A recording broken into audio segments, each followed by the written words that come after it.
Ассалаумағалейкум құрметті көрермендер. Бүгін Қайрат Зарыпхан ағамызбен кездесіп отырмыз. Қайрат аға, сіздің пікіріңізді білейін деп едім. Қазір өте даулы бір кітап бар. Түп-тұқияннан өзіме шейін деген Қазыбек Бектауасарұлының. Сол бойынша өзіңіздің пікіріңізді айтсаңыз. Рахмет.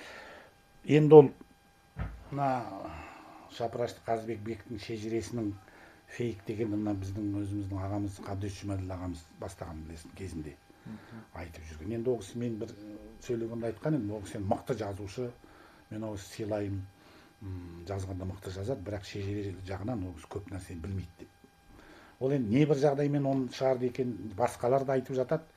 Негізі мен ойдан шығарған деп айтылады ғой, қолдан.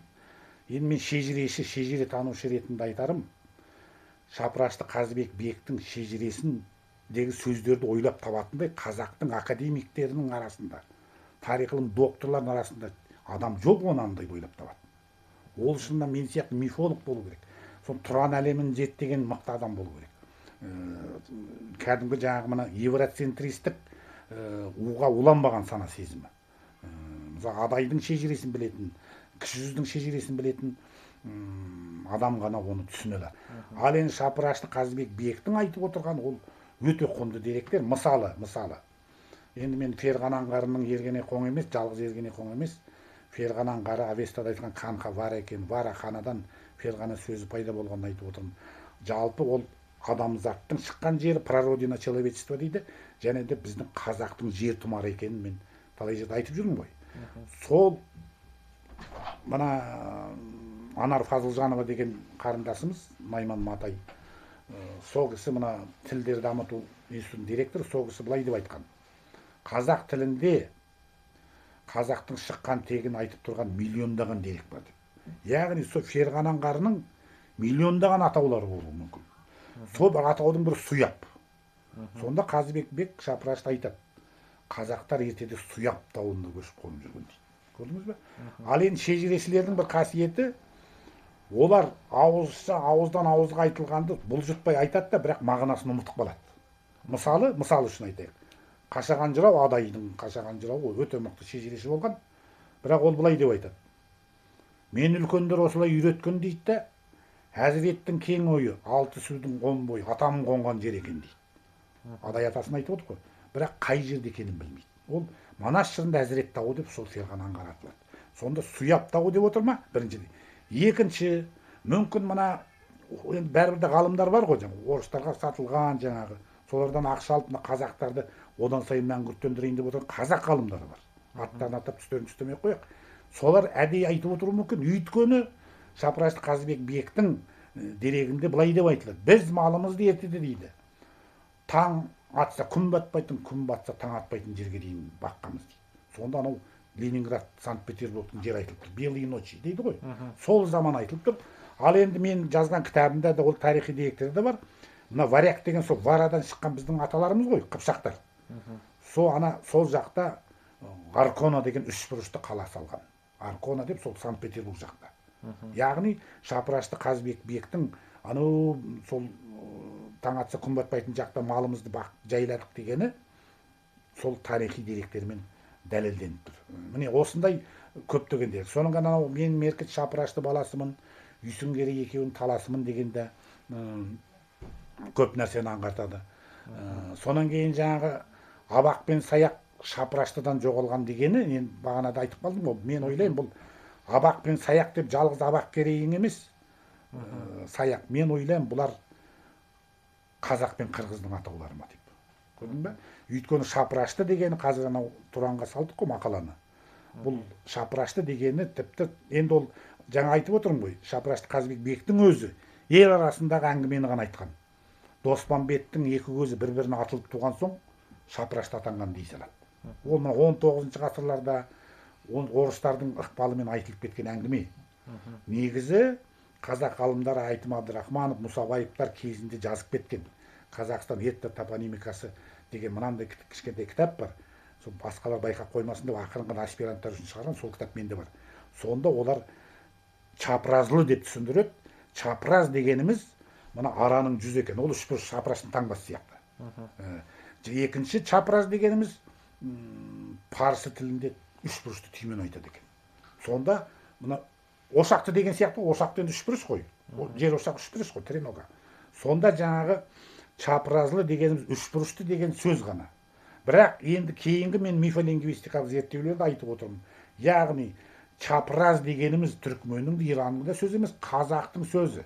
Жап ер әз, древняя земля япета деген сөз. Сонда чапыраз дегеніміз ол да қазақтың тарихи отанының, жер тұмардың бір миллиондаған атауларының бірі деп мен солай айтып отырмын.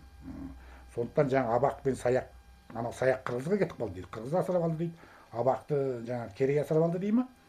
Оның ар жағында үлкен мағына жатыр. Оны шежірешілердің өздері де түсінбейді, тек қана біз шежіре танушы ретінде, басқа әлемдік мифологияны зерттеген адам ретінде осылай деп айтып отырмын. Сондықтан Шапырашты Қазыбек Бектің фейк дегені ол жаңағы өтірік әңгіме. Бірақ фейк болса, соны Мырзатай Жолдасбектер айтқан шығар. Ошақты таза қазақ тайпасы дейді.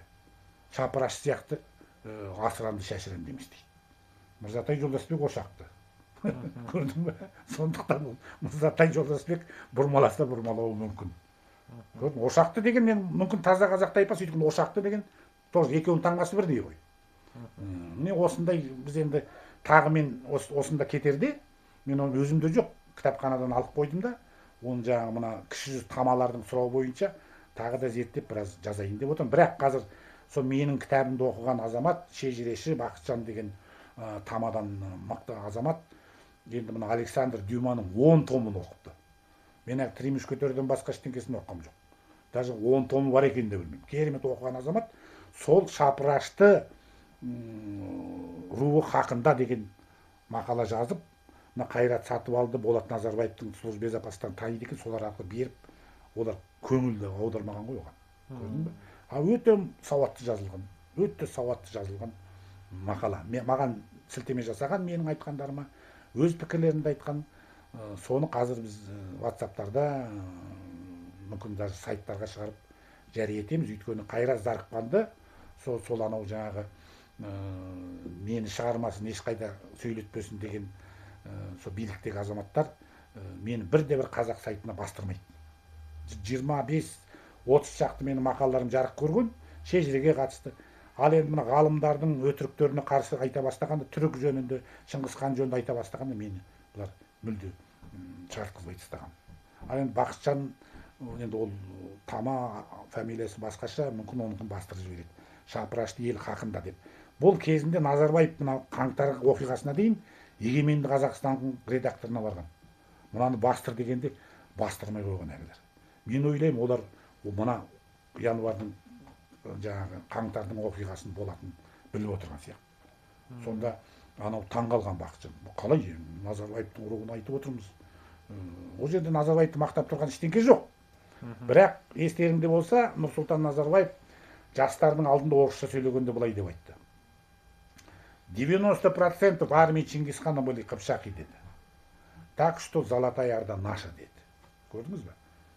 Сол сөзіне қатысты, ана жерде мақаланы жазыпты. Расында да Алтын Орда біздікі деп жаңағы. Шыңғысханның қазақ екенін біз сол кітабымызде бұлжытпас дәлел келтіріп отырмыз. Ешкім оған қарсы пікір айта алмайды.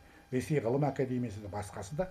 Бірақ сол Шыңғысханды зерттеу 937 дерек зерттедім деп отырмын ғой. Соның ішінде Шапырашты Қазыбек Бектің де шежіресі бар. Сондықтан бұны фейк деп жүргендер қазақтың түбін айтқызбайын деген қазақтың жаулары болса керек. Мен солай ойлаймын. Ал енді Қабдеш ағамыз ол не біреулермен ұстасып қалды ма, не Назарбаевқа қастасқан адамдықтан болған ба. Бірақ мен талай жерде айтып жүрмін, бір адам, екі адам үшін Шапыраштыға топырақ шашуға болмайды. Шапырашты Қазақ Совет энциклопедиясында Назарбаевты ешкім танымайтын заманда айтылған. Шапыраштының Жетісу тарихында, Ұлы Жүз тарихында ойып алған орны бар деп. Жамбыл атамыз айтады Шапырашты жөнінде. Тамам қарға жиылып, бір сұңқардай болмас дейді. Көрдің бе? Сондықтан ол айтады ғой әлгі. Жақсыдан туған жаман бар, атасын айтсаң нанғысыз дейді. Бір адам үшін Шапыраштыға топырақ шашуға болмайды. Менің жолдастарым осы Алматыда да бар, Диас деген Сүйінбайдың ұрпағы. шапыраштермен жақсы араласса, бұлар өте иман жүзді халық, шапырашты деген.